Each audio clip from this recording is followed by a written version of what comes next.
અયોધ્યાના રામ મંદિરમાં રામલલ્લાનો અભિષેક વિધિ ભારે ઉત્સાહ સાથે ઉજવવામાં આવી રહી હતી। રામલલ્લાના આગમન નિમિત્તે લોકોએ પોતાના ઘરોમાં દીવા પ્રગટાવ્યા અને ફટાકડા પણ ફોડ્યા હતા।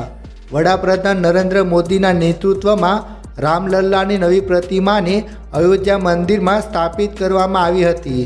તેમણે આ અવસરને નવા યુગનું આગમન પ્રતીક ગણાવ્યું હતું અને લોકોને મંદિર નિર્માણથી આગળ વધીને આગામી 1000 વર્ષ સુધી મજબૂત ભવ્ય અને દિવ્ય ભારતનો પાયો નાખવાની અપીલ કરી હતી।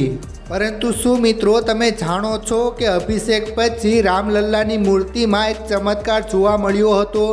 જી હા મિત્રો, લોકો કહે છે કે ભગવાન પોતાની આંખો પટપટાવતા હતા। મિત્રો, શું છે આ પાછળનું સત્ય? તમે પણ જાણવા માગો છો ને? તો ત્યાં વિડીયો અંત સુધી જરૂર જુઓ। સાથે અમે તમને એ પણ જણાવીશું કે રામ ભગવાનની મૂર્તિ કાળી કેમ છે।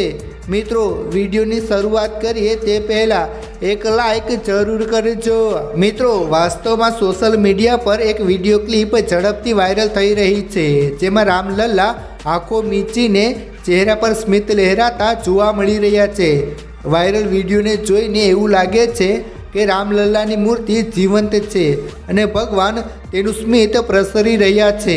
આટલું જ નહીં, રામલલ્લા તેની ગરદન હલાવતા જોવા મળે છે, સાથે તેના હોઠ ગાલ પણ હલાવતા જોવા મળે છે। એવું કહેવાય છે કે રામલલ્લા તેમના ભક્તો પર તેમના આશીર્વાદ વરસાવી રહ્યા છે। મિત્રો, વાયરલ વિડીયો ક્લિપ જોઈને લોકો આશ્ચર્યચકિત થઈ ગયા હતા। જોકે પ્રશ્ન એ પણ ઊભો થાય છે કે આવું કેવી રીતે થઈ શકે? શું આ વિડીયો ક્લિપ સાચી છે કે તેને એડિટ કરવામાં આવી છે? તો મિત્રો, તમને જણાવી દઈએ કે રામલલ્લાને આ વિડીયો ક્લિપ આર્ટિફિશિયલ ઇન્ટેલિજન્સ એટલે કે એઆઈની મદદથી બનાવવામાં આવી છે। જેઓ આ જાણતા નથી તેઓ તેને ચમત્કાર કહી રહ્યા છે। રામલલ્લાની વાયરલ વિડીયો ક્લિપ જોયા બાદ લોકોએ વિવિધ પ્રકારની પ્રતિક્રિયાઓ આપી હતી। કેટલાક યુઝર્સે લખ્યું હતું કે આ ચમત્કાર થયો છે, રામલલ્લા જીવંત થયા છે। તમને જણાવી દઈએ કે રામ મંદિરમાં સ્થાપિત રામલલ્લાની મૂર્તિ મૈસૂરના શિલ્પકાર અરુણ યોગીરાજ દ્વારા કોતરવામાં આવી છે। હવે ચાલો મિત્રો આપણે જાણીએ કે રામલલ્લાની મૂર્તિ કાળી કેમ છે। મિત્રો, રામલલ્લાની મૂર્તિનું નિર્માણ શિલાપથ્થરમાંથી કરવામાં આવ્યું છે। આ કાળા પથ્થરને કૃષ્ણશિલા પથ્થર પણ કહેવામાં આવે છે, જેના કારણે રામલલ્લાની મૂર્તિનો રંગ શ્યામ છે। જે પથ્થરમાંથી રામલલ્લાની મૂર્તિ બનાવવામાં આવી છે તેમાં અનેક પ્રકારના ગુણો રહેલા છે। આ પથ્થર અનેક રીતે ખૂબ જ ખાસ માનવામાં આવે છે।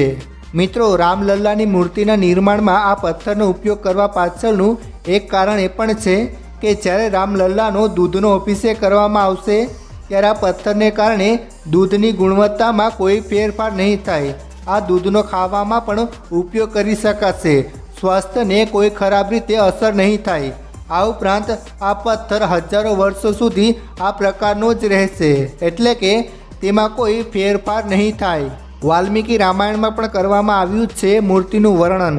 મિત્રો, આ સિવાય વાલ્મીકી રામાયણમાં પણ ભગવાન રામના સ્વરૂપ વિશે વર્ણન કરવામાં આવ્યું છે, જેમાં ભગવાન રામનું શ્યામ રંગ હોવાનું માનવામાં આવે છે। તેના કારણે રામલલ્લાની મૂર્તિનો રંગ કાળો છે।